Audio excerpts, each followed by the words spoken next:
So if you want to record videos from this device, all you have to do, just simply go for the sharing. Right here you have to click, and as you can see right now you can find in this place all of your records. And to start record you have to click right here. For sure I'm not gonna make it because I'm gonna stop this video because I'm already recording.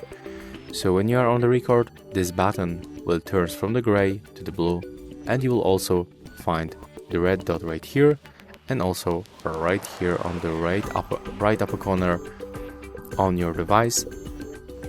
And before recording you will be able to also activate the built-in microphone, so you can record videos from this device with your own voice or without it, you can decide. And to stop the record you have to just simply click on this blue button, and that's what I'm gonna do after a few words. So thank you guys for watching, leave likes, comments and subscribe to our channel.